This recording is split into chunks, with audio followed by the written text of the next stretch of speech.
ყოველ ღამედ, მიუხედავად ამინდისა და გარემოებებისა, ვიღაცა ჩვენს ქუჩაზე სტვენას-სტვენით ჩაივლის ხოლმე.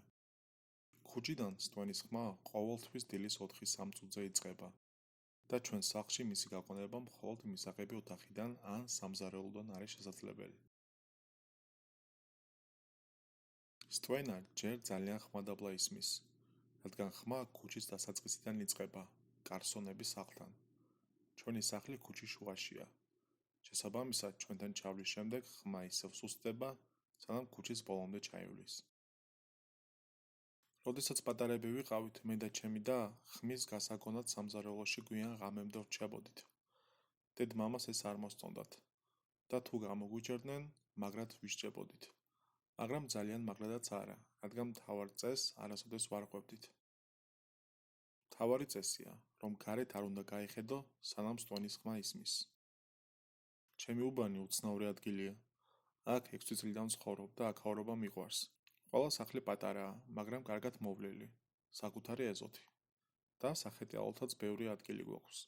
ოქტომბერში 13 წლის გავხდი და ჩემი ასაკის ბევრი მეზობელი მყავს. ყველანი ერთად ვისხდებოდით და ზაფხულში ერთად დავხედიალებდით. უკვე საკმარისად დიდი ვარ, რომ ვიცოდე რა კარგ ადგილას გავიზარდე. ამ უბანში მხოლოდ ორი რამეა უცნაური.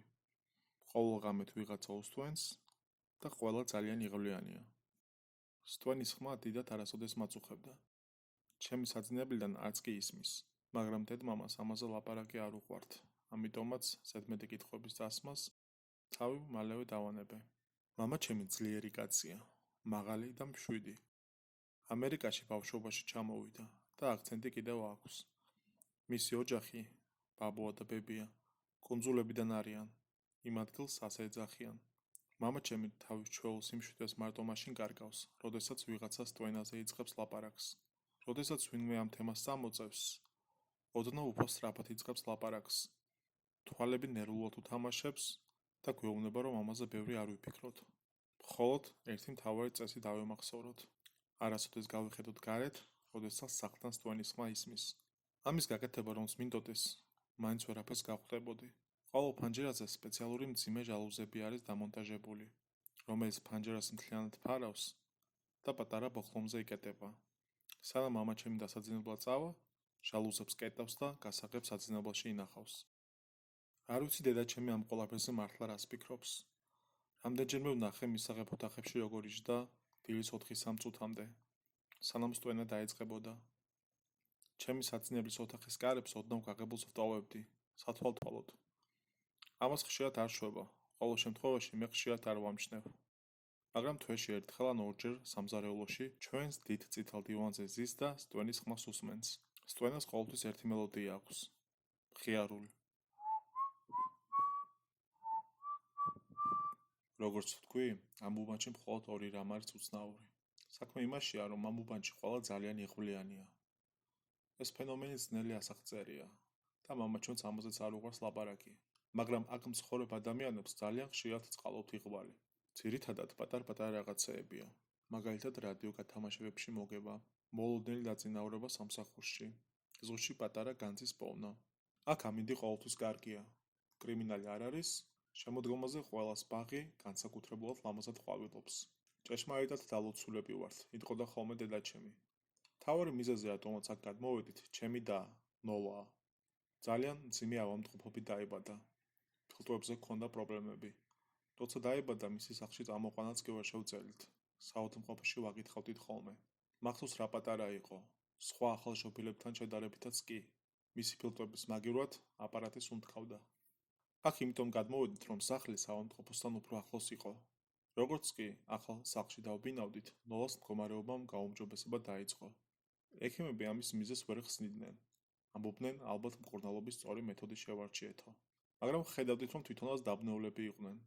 მეც და ჩემმა მშობლებმაც ვიცოდით, რომ ნოლას გამოკეთება ჩვენს ახალ სახლში გადასვლასთან იყო კავშირში. ამიტომაც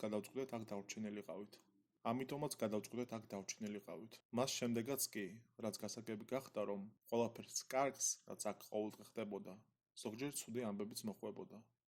მაგრამ ეს მარტო მაშინ ხდება, როდესაც მთავარ წესს არ ყვევ. ჩვენს უბანს სპეციალური მისასალმებელი კომიტეტი ჰყავს.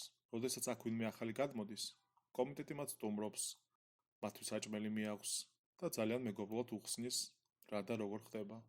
როდესაც აქ 7 წლის წინ გადმოვედით, კომიტეტიდან 4 ადამიანი გვესტუმრა. მე კანფეტები მომწეს. ნოლა სათითაოდ დაიკავეს ხელში. მაშინ საავადმყოფოდან ერთი კვირის გამოწერილი იყო და მისდამი განსაკუთრებულ სიფრთხილეს იჩენდნენ. ამის შემდეგ კომიტეტის წევრებმა მშობლებთან ცალკე გასაუბრება ისურვეს. მე ჩემს ოთახში წავედი, თუმცა მათი საუბრიდან რამდენიმე სიტყვა მაინც გავიგე. ჩემ მშობლებს ეუბნებოდნენ რა კარგი უბანი იყო ეს. ისეთი რომ სიტყვებითაც კი ვერ აღწერდი. შემდეგ სტვენის შესახებ უთხრეს, რომელიც ყოველ ღამით 4-3 წუთზე იწყებოდა და ზუსტად 2 წუთში 4-5 წუთზე მთავრდებოდა. უთხრეს, რომ სტვენა ხმადაბალი იყო და ცუდი არაფერი მოხდებოდა, თუ გარეთ არ გაიხედებოდნენ და არ შეხედავდნენ ვინ უსტვენდა. ამაზე განსაკუთრებული ყურადღება გაამახვილეს. მე ხური კარებზე მქონდა მიდებული და მაქსიმალურად ვცდილობდი ყველაფერი გამეგო. ამბობდნენ, რომ მათი იღბალი, ვინც ცდილობდა სტვენის წყარო გაეგო, უარესობისკენ იცვლებოდა და ზოგჯერ ტრაგიკულადაც კი სრულდებოდა. კომიტეტის წევრებს გაზეთებიდან ამონარიდები ჰქონდათ მოტანილი. ისტორიები ავარიებზე, უბედურ შემთხვევებზე, უცნაურ გარემოებებში გარდაცვალებაზე და ასე შემდეგ. წეს ვინც დაარღვევს, ყველა არ კვდება. გავიგე როგორ ეუბნებოდნენ მამაჩემს. მაგრამ ამ ხალხს სიცოცხლე ტოვებს. თვალებში სინათლე აღარ აქვთ და მოსიარული მკვდრებს ემსგავსებიან. დედაჩემმა ეს ყველაფერი სერიოზულად არ აღიქვა. ჰკითხა, ყველა ახალ მეზობელს ასე თუ ეხუმრებოდნენ. რაღაც მომენტში გაბრაზდა. იფიქრა, რომ ჩვენი შეშინება უნდოდათ. კითხა, რასისტები ხო არ ხართო? რადგან მამაჩემი კუნძულებიდან იყო. მამაჩემო დედაჩემ დააწყნარა. უთხრა, რომ მეზობლებს არ ეტყობოდათ, რომ იტყუებოდნენ და მართლა უნდოდათ ჩვენი დახმარება.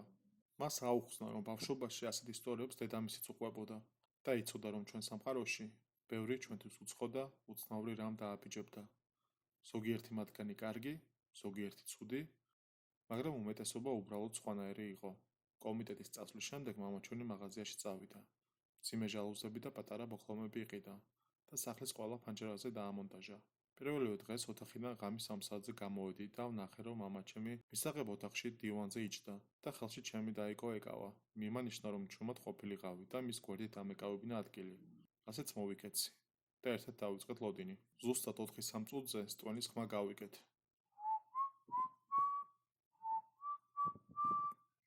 ყველაფერი ისე მოხდა, როგორც მეზობელმა გვითხრეს.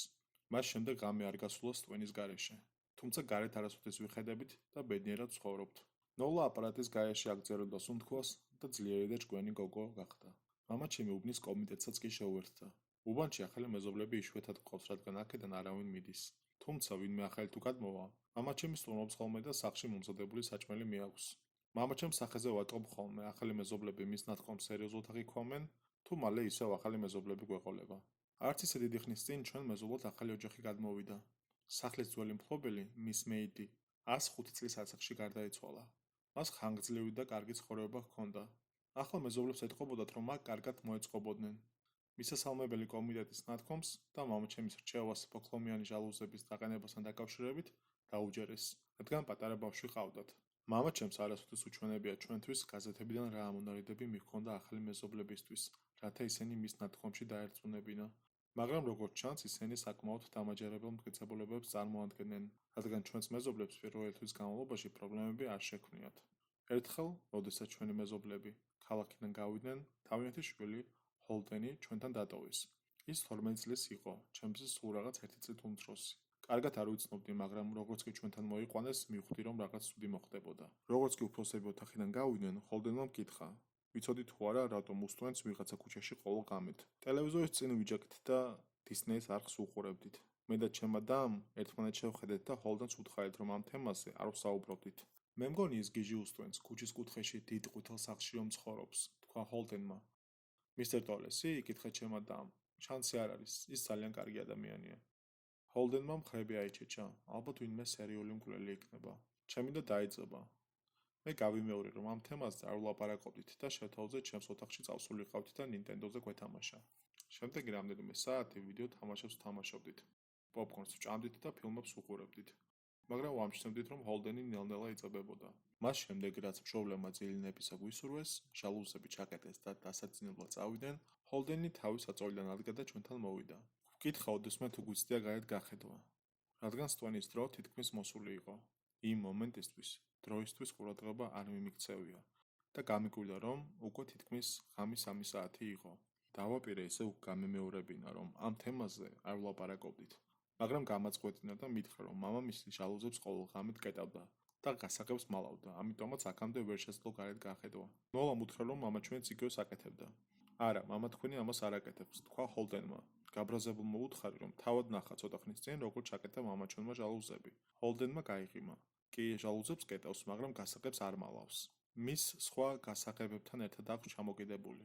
მერე რა, ვკითხე, მაგრამ უკვე ვიცოდი რის გაკეთებას შეეცდებოდა. ვიცოდი, რომ მართალი იყო და მამა ჩვენი ამდენი წლის შემდეგ გასაღებს მართლაც აღარ მალავდა, რადგან იცოდა, რომ ამ საკითხს სერიოზულად უდგებოდით. ჰოლდენმა თქვა. მას შემდეგ რაც მამა თქვენმა ჟალუზები დახურა, მაგრამ სანამ დასაძინებლად წავიდოდა, სააბაზანოში წავედი. სანამ მივდიოდი თქვენი მშობლების საძინებელში შევიხედე და ვნახე, რომ გასაღები ლოგინის გვერდით კარადაძე იდო. სიტუაციით ვისარგებლე და მისი გასაღები ვითხოვე. ნოლა და მე ერთმანეთს მივაშტერდით. ჰოლდენი კი იღიმებოდა. გიტყვები, უთხარი მე. ჰოლდენმა მხრები აიჩეჩა. შეგიძლიათ თვითონ ნახო. მშობლების საძინებელი კარი გამოვაღე და შეიხედე. ნახავ, რომ ყველა გასაღები კარადაძე უდევს. აქ დარჩით და არ გაინწრეთ, უთხარი ორივეს. მშობლების საძინებლისკენ სწრაფი ნაბიჯით წავედი, მაგრამ მათ კარებთან გავჩერდი. თუ ჰოლდენი არ იტყვებოდა, მაშინ მამა ჩემი ძალიან გაბრაზდებოდა, გაგიჟდებოდა კიდევაც.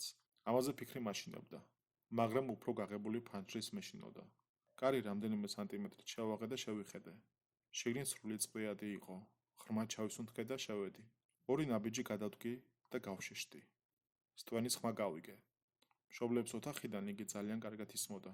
აქამდე არ ვიცოდი, რომ მშობლების საძინებლიდან ყოველ ღამის სტვენა იდეალურად ისმოდა. ეს არასოდეს უთქვამთ. ვერ წარმოვიდგინე სტვენის დროს როგორ ეძინათ. გაშეშებული ვიყავი და მესმოდა სტვენის ხმა როგორ გვიახლოვდებოდა. არ ვიცოდი სინათლე ამეთო, თუ მამა ჩემისთვის დამეწახა. ფიქრებიდან, მისაღები ოთახიდან მომავალმა ხმამ გამომიყვანა. ნოლა, შევძახე და მშობლების ოთახიდან გამოვარდი. ჰოლდენი და ნორა სახლის შემოსაცვლელ კარებთან იდგნენ. ფანჯრის გვერდით. ჰოლდენ სიმართლე უთქვამს. ნახე როგორ ცდილობდა ჟალუზების ბოქლომის გაღებას. ბოქლომის გაღების ხმაც კი გავიგე. ჰოლდენმა გაიცინა. ნოლა მის გვერდით იდგა. შეშინებული, მაგრამ ოდნავ ცნობის მოყვარეობაც ეთყობოდა. სტვენის ხმა პირდაპირ სახლის გარედან შემოდიოდა.